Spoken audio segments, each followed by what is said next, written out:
Amigos, que Dios les bendiga. Bienvenidos a una nueva edición del Evangelio Diario. Estamos a martes 11 de junio, en esta 10ª semana del tiempo ordinario. Y para hoy recordamos y celebramos en la liturgia de la iglesia la memoria de San Bernabé apóstol. Así es, por eso el color litúrgico que predomina en la liturgia de hoy será el rojo. José, llamado por los apóstoles Bernabé, que quiere decir hijo de consolación, era levita, natural de Chipre, tenía un campo, lo vendió y llevó el precio que puso a los pies de los apóstoles. Así nos lo presentan los Hechos de los Apóstoles. Antiguas fuentes refieren que Bernabé, llamado apóstol por los mismos Hechos, aunque no pertenecía a los 12, fue probablemente uno de los 70 discípulos de los que habla el Evangelio. En todo caso, es una figura de primer plano en la fervorosa comunidad cristiana que se formó en Jerusalén después de Pentecostés.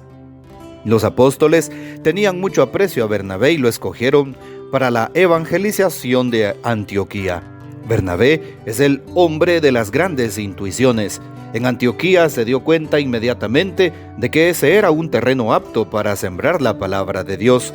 Fue a decirlo a Jerusalén y pidió la aprobación para ir en busca del neoconvertido Saulo, sacándolo de su retiro de Tarso.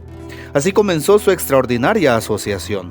Después de un año de trabajo habían logrado tantas conversiones que hicieron noticia, como se diría hoy en el lenguaje periodístico.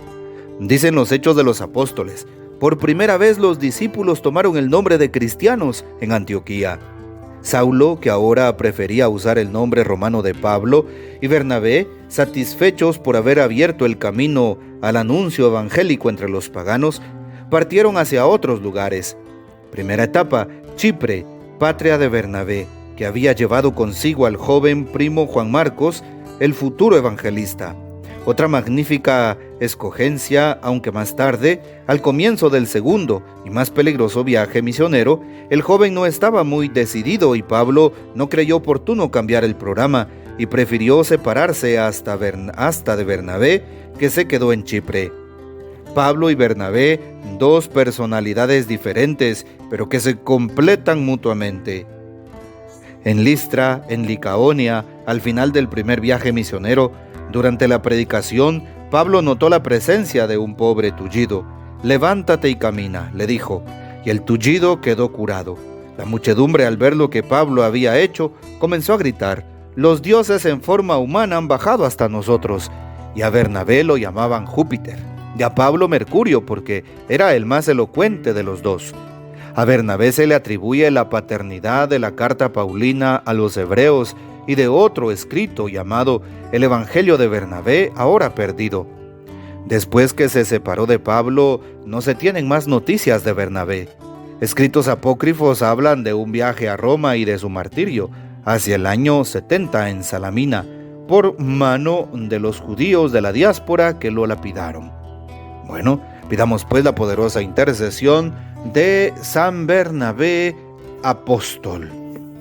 Muy bien. Para hoy tomamos el texto bíblico del Evangelio según San Mateo, capítulo 10, versículos del 7 al 13. En aquel tiempo envió Jesús a los 12 con estas instrucciones: vayan y proclamen por el camino que ya se acerca el reino de los cielos. Curen a los leprosos y demás enfermos, resuciten a los muertos y echen fuera a los demonios. Gratuitamente han recibido este poder, ejérzanlo pues gratuitamente. No lleven con ustedes en su cinturón monedas de oro, de plata o de cobre. No lleven morral para el camino, ni 2 túnicas, ni sandalias, ni bordón, porque el trabajador tiene derecho a su sustento. Cuando entren en una ciudad o en un pueblo, pregunten por alguien respetable y hospédense en su casa hasta que se vayan. Al entrar, saluden así: que haya paz en esta casa. Y si aquella casa es digna, la paz de ustedes reinará en ella. Si no es digna, el saludo de paz de ustedes no les aprovechará. Palabra del Señor. Gloria a ti, Señor Jesús. Algo que llama poderosamente la atención desde la primera lectura de hoy, por cierto, habla precisamente de San Pablo y de San Bernabé apóstol, es el tema de la misión. Y en el Evangelio de hoy, San Mateo capítulo 10, también apremia la misión. La misión, ¿qué es la misión? La misión y la evangelización. Sabemos que la evangelización viene de evangelio, de proclamar la buena nueva, de llevar la buena noticia a todos los pueblos. Ya Isaías 52:7 nos lo recuerda. Dichosos los pies del mensajero que está sobre los montes y que anuncia la buena nueva de salvación. También se nos pide en San Mateo 28:19, Jesús nos da un mandato: vayan por todo el mundo y anuncien el evangelio. ¿Sí? Nos dice, también a nosotros se nos invita a través de distintos documentos, y uno de ellos es la famosa encíclica del Papa San Pablo VI, Evangelii Nuntiandi, que es la evangelización de los pueblos, la evangelización contemporánea o de los pueblos contemporáneos. Y justo la Evangelii Nuntiandi nos recuerda, numeral 14 y luego todos esos numerales hasta el 21, que la iglesia por naturaleza es misionera. Todos los cristianos somos misioneros. ¿Por qué? Porque somos cristianos, porque los seguidores de Cristo somos así. Porque anunciamos que Cristo vive, los que realmente somos auténticos, es decir, aquellos que hemos tenido un encuentro vivo y personal con Jesucristo, no aquellos de palabra, no aquellos que dicen ser católicos pero de nombre, aquellos que son auténticamente servidores, fieles a Dios, aquellos que son, diríamos nosotros, laicos comprometidos. Por eso, el anuncio es inminente. Nos dice la primera lectura que Bernabé y Pablo evangelizaron Antioquía y hubo muchas conversiones gracias a ellos, sobre todo en el primer año. Por eso el Espíritu Santo los guía para que puedan anunciar el evangelio. ¿Cuánto debemos de anunciar? Toda nuestra vida. ¿En dónde? En distintos lugares por donde nos encontremos. Y como dice hoy el documento de Aparecida en su capítulo 4, evangelicemos los nuevos areópagos, es decir, los nuevos ambientes. Cada uno que evalúe cuál ambiente necesita evangelizar, a dónde necesitamos llevar la buena nueva. Y hermano, hermana, no tengas miedo de hablar de Cristo, incluso en tu trabajo. Si ese es uno de los areópagos que nos pide Jesús evangelizar, vamos. ¿Qué estamos esperando? Por eso el Evangelio de hoy dice, vayan y proclamen por el camino que se acerca el reino de los cielos. Es decir, vayan a anunciar la buena nueva. Y no es una invitación, no, es un mandato el de Jesús. Vayan y proclamen, lo dice claro.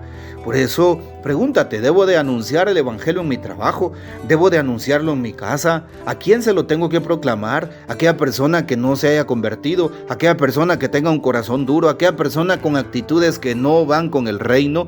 ¿A quién le tengo que anunciar? ¿Cuáles son los nuevos areópagos?